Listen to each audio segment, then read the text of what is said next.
How you doing? Thank you. Doing good. You? I'm fine, man. Right. Thank you. Great. Thank you. Thanks. Peyton Manning. First of all, how's your family? Since the last time you and I chatted in person, you had twins. I have. How old are they now? 3 years old now.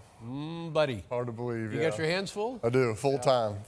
Boy and a girl? Boy and a girl. I'm very accurate, and it's been the best thing that ever happened to me. Of course. And Ashley both, and it's changed our lives, and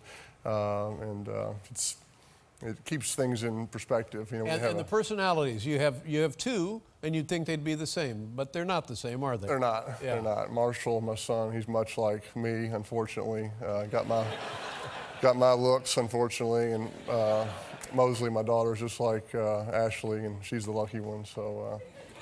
Now, your family, ESPN did a wonderful, I forget the title of the documentary, about the Manning dynasty. Right. And your father talking about you kids, and you kids relating stories about your dad when he was in the NFL and playing football and so forth, I found so touching and just a lovely document of your lives.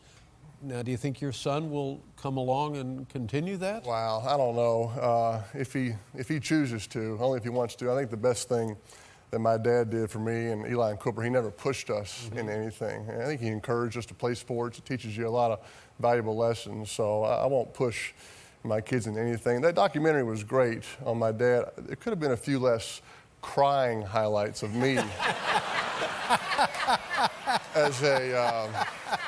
You know, Dave, everybody says my dad's this great father. Do you think at any point when I was 3 years old, getting kicked in the head by my brother, he might have stopped filming and maybe gone out there and stopped my brother? Well, you know? No. I got to get this footage. This would be great for a documentary one day. Sure, one day. Yeah. So, I want to see Peyton taking one in the head from his brother. Yeah, very. Thanks a lot. How are things in Denver? You live in Denver now? Live in Denver. We moved from Indianapolis. Indianapolis. And you put Indianapolis. You found a map and put Indianapolis on the map. Before there wasn't even a map. Well, it's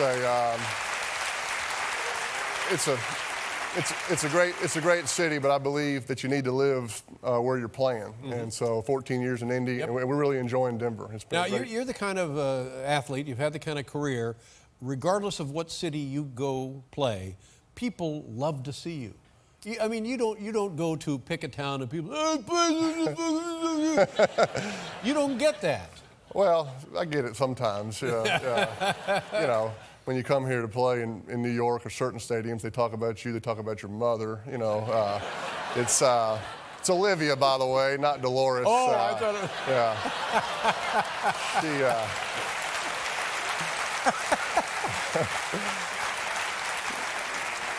But the fans are still what the game's about, and Indianapolis had great fans. Denver's got great fans, great history there. I'm enjoying playing there. Yeah. If you want to know the legacy of this gentleman in my hometown, just drive in from the airport, and on the horizon you see something that the Egyptians might have built, and it turns out to be Lucas Oil Stadium. It's the single largest man-made structure ever, all thanks to this man right here. Thanks. Thank you. Thanks. And beyond that, the charitable contributions and impact that he and his legacy and reputation have left on that city, immeasurable. It's a wonderful man we're talking to. We'll be right back, ladies and gentlemen. I would like to be, there's certain guys that you want to look up to and be, and I could have been like I could have been a man. Do you mind if I talk about your surgery? I'm fascinated by this because I was never quite clear. Everybody said, "Oh, it's a neck surgery. It's neck surgery. It's neck surgery," and you think, "Oh gosh, a football player having neck surgery," but that really wasn't what the problem was it? Well, my neck, I had a herniated disc, from my neck, and I've had a fusion surgery that healed that, but that disc, Dave, was pressing on a nerve and had caused nerve damage in my right arm. That's because there was not enough blood flow to that nerve? Is that what it was? That's way too technical for me. All right. I went to Tennessee. It's and, better. Yeah. It's better you don't know. Yeah. But like I said, of all places in my right arm, I was watching the segment earlier. It was too late to learn to throw left-handed. My high school coach used to always tell me that when you're sprinting left, it'd be easier if you could throw left-handed if you were amphibious. Yeah. I think he meant ambidextrous. Yeah, He never told me. Amphibious, close enough. So, that too. Yeah. It was too late for that. Yeah. So, obviously I was concerned about whether I could perform or I could make the throws that I used to make. That was my biggest challenge. The question here now is regeneration of the nerves, isn't that right? And they do heal, but very slowly, and maybe never to 100%. Are you at 100% now? I'm not at 100% compared to what I was before my surgery, but I have made strides each season, and this year felt a lot better than I did the year before. But these nerves just go at their own pace. Yeah. It's not like it's going to have this immediate recovery one day. I had a lot of people that told me they had nerve damage, and they said, any day you could wake up and that's going to be the day. And you talk about waking up excited every morning at 7 a.m. and then being pretty depressed about noon every day. Today's not the day. Because you're the kind of kid, and you talked about your son, and you said he's like you, that when you were 3, you were probably winging a ball around, right? My dad always said that I could just kind of throw a pass sort of natural. I could just pick up a ball and just sort of throw it. And I'd always been able to do that. And here I am, 35 years old. I couldn't pick it up and throw it like I used to. Couldn't even pick it. You picked it up, but you couldn't. The pain was too great, or they're just weak. It was weak, and I lost my awareness of my arm and space. Had a proprioception issue. So I used to just sit in the mirror and just sort of go through my throwing motion, trying to get the feel back the way I'd always thrown before. See, that had never dawned on me that there would be a proprioception factor. That's what nerves can do as well. So you now don't, and this is a sense that helps you locate your human being in space, your physiology in space. I was throwing to some receivers, and I was trying to throw it to you, and the ball went to you. Yeah. And that was very scary. There's a great story. I hope you're not tired of telling it. You were so eager to find out what you had ahead of you and what you had left, but you didn't want anybody to see you throwing the ball. So you called your dad, and at first your dad was reluctant to do this. Why would he not want to help out? Well, I'm not sure. I think he was concerned about me, but I was sensitive to how I was throwing. I didn't want anybody to see it, like you said, so I only threw with about 3 people, my dad, Ashley, and my old college coach. 3 people that have seen me throw and that I could, trust in and could kind of give me some feedback. But my dad, once he saw me throw, he was concerned and he could kind of relate to what I was going through, but at the same time gave me great support and encouragement to keep at it, and I'm glad that he, the people have supported him. I've had a lot of help through these past couple of years. Did your medical team say, don't worry, this issue of the nerve regeneration and the proprioception, that's coming back, don't worry? All of them said the same thing. They said they think it'll come back, but they just couldn't guarantee it. And so that's what was concerning. And then when you're changing teams, the Denver Broncos signed you, Dave, you want to be the player that they think that they're getting. And so it really made me work even harder. Now, I think you've said that you're not the same player you were with the Indianapolis Colts, but my God, the year you had last year was unprecedented. So how do these things reconcile? Well, thanks. Thank you. Thank you.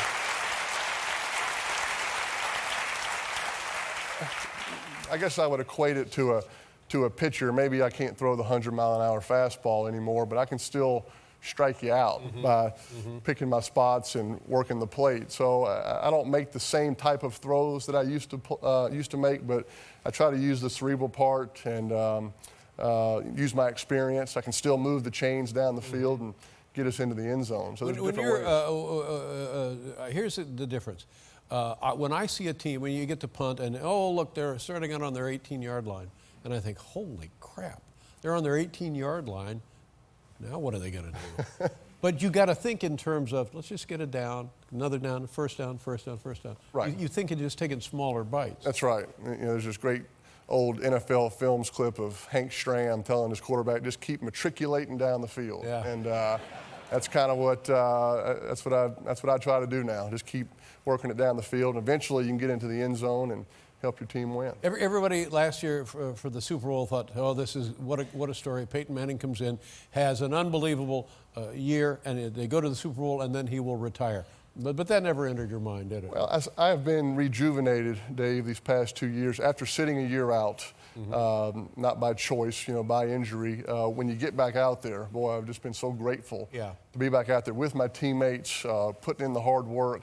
And so I still enjoy what I'm doing. I enjoy the preparation part, and I still think I can help a team. Now, if the Broncos say, hey, we don't need you anymore, that'll probably be the end of it. And as soon as I don't feel like I can do the same things that I've been doing, that's when I'll stop playing. But what's it, John Elway, a nice guy? Yeah, great guy. Yeah, and I thought, well, this is why you ended up in Denver, because of John Elway. Am I close to something there? Well, John's a very competitive guy that played at my age, that knows what a quarterback my age kind of needs around him to be successful. That was a big reasoning in it, and he wants to win now. And he's not building for 5 years from now. Yeah, so. So we're all gathered around the television on Super Sunday. Forgive the expression. Right. And the first possession for the Denver Broncos, and as I said to my son, oh, it looks like I snapped the ball.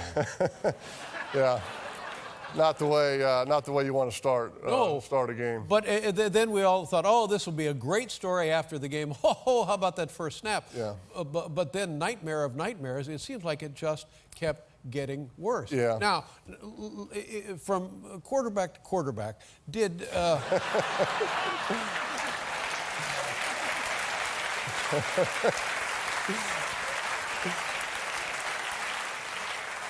Like, I can tell on any given day that things on the show are going to be okay. Some days I know they're not going to be okay. At any given moment during your preparation for the Super Bowl, did you have a feeling things might not be okay? No, certainly didn't see it going that way. We were excited going into the game and had a great week of preparation, which is always going to be a challenge with all the distractions of a Super Bowl week, and it just didn't go our way. Seattle played a lot better than we did, and they were the better team that night, and they deserved to win. So tough pill to swallow, one you got to learn from, and I think we can be better for it this season. Boy, I see this is, yeah. But what a team you had. So now team. After the ball goes over your head and into the end zone, and you're back on the sideline, who do you talk to? Who do you turn to? What is that conversation? Where do you go at that point? Well, you try to, my dad always used to say after a bad play, you got to get back to zero. You got to get back to kind of level zero. And it's not the way you wanted to start, but still, it was just 5-0 at that point. So by no means, the game was still just starting. But we just couldn't get a whole lot going. A lot of our mistakes were. In moments of trouble in my life, I always like to have somebody to blame. Now,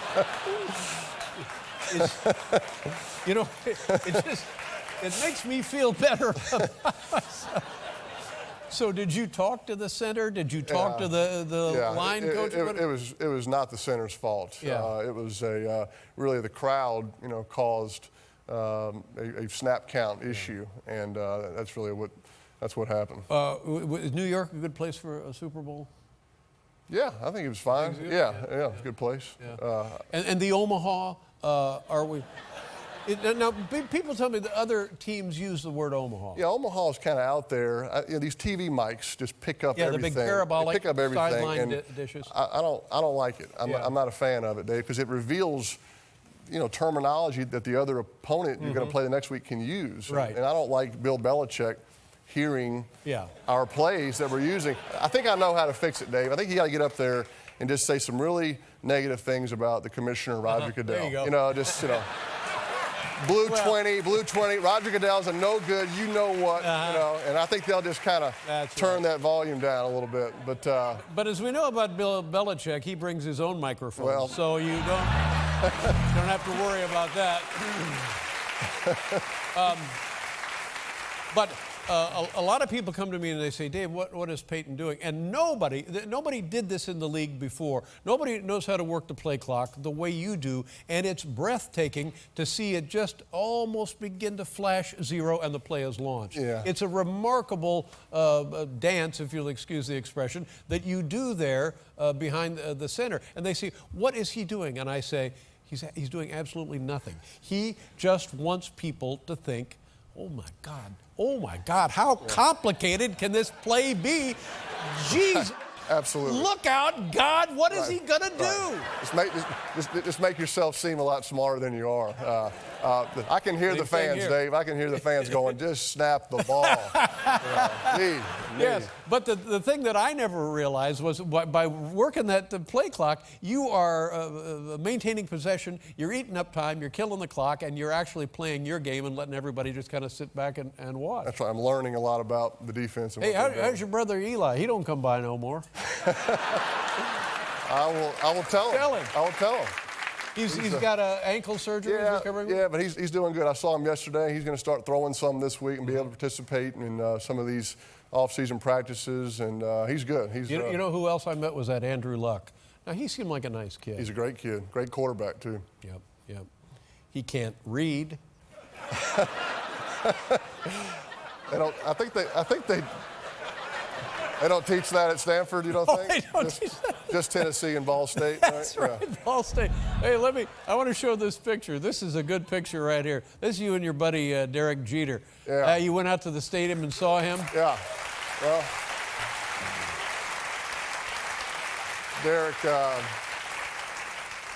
Derek and I have been kind of professional athletes at the same time. He's retiring. Wanted to come out and see him play for the last time. I hear you might be following suit. Derek and I will be spending a lot of time together like this. I just, but I will tell you, Dave, this is the only show I've ever done. I appreciate that. And, this man and his family have done so much for me, for Indianapolis, and for our little nickel and dime pony and dog show. I'll never, ever be able to repay it. Thank you. We're going to go outside here in a minute. Good to see you, Peyton.